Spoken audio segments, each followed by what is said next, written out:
If your wipers are working as good as mine are, it's probably time to inspect them and replace them if necessary. As you can see, reason for the streaks, the blade is separating from the entire arm here. So what I'm going to do is show you how to replace these. So first thing, to make it easier, slide them up. You've got this little tab right here. You're going to flip that open, and then you'll see there's a C-shaped arm here.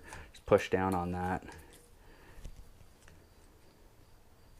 all the way, and then the wiper pops out. These are my old blades off. Just note that they are different length, so when you're buying your replacements, just make sure you get the correct size ones.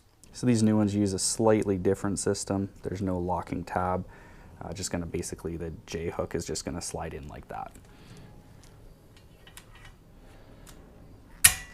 Make sure it snaps into place, secure in there, and you're done.